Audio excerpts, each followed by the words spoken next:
செல்லப்பிராணி தம்பி வீட்டில் வளர்த்து செல்லப்பிராணி பேர் என்னங்க? கௌதம். நிர்மலுடைய செல்லப்பிராணி எங்கிருந்து வருதுங்க? ஈரோடுலேருந்து வந்து செல்லப்பிராணி ஒரு வாகன விபத்துனால முதுகு தோன்றத்தில் அடிபட்டுருச்சு. நம்ம வைத்தியசாலைக்கு வந்தாங்க. எங்கள் முன்னோர்கள் குதிரை மாடுகளுக்குலாம் வைத்தியம் பண்ணுவாங்க. அதே டைப்பில் வைத்தியம் பண்ணியிருக்க முதுகு தொண்டோட உடஞ்சி போச்சு. உடஞ்சதுனால அவங்களுக்கு வந்து மோட்டார் சென்சார் நம்ப கட் ஆயிடுச்சு. கட் ஆனதுனால எங்க இந்த சிடி ஸ்கேன் எடுத்தீங்களா? எங்க சிடி ஸ்கேன் எடுத்திருக்காங்க. அதில் எலும்பு உடஞ்சி போச்சு. அதாவது Received 4,500 rupees on Google Pay for business. எடுத்துட்டு வந்தாங்க. தம்பி எங்கிருந்து வரீங்க? நாமக்கல் வந்தாங்க. அங்கே ஒரு மருத்துவர் சொன்னதுனால நம்ம பைரவருக்கு கட்டு போடப்பட்டுள்ளது. அந்த பைரவர் செல்லப்பிராணி வீடு நடப்பார் எனக்கு நம்பிக்கை இருக்கு. நான் பல பேர் வைத்தியம் பண்ணியிருக்கேன்.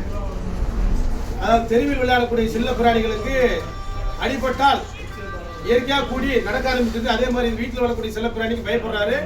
நடத்துவார், பயப்படாத தம்பி, கட்டு போட்டாச்சு. புரிஞ்சா? கூட வந்து இன்னொரு செல்லப்பிராணி வாங்கி வளர்த்துங்க. அதோட துள்ளல் சவுந்தரம் கேட்டு அது நடக்க ஆரம்பிச்சு. நன்றி, வணக்கம். அதாவது கால்நடைகளுக்கு அதே போல செல்லப்பிராணிகளுக்கு வாத்து, கோழி, பூனைகளுக்கு கட்டு போடப்படும். நன்றி, வணக்கம். நாமக்கல் மாவட்டம் பள்ளிப்பாளையம்.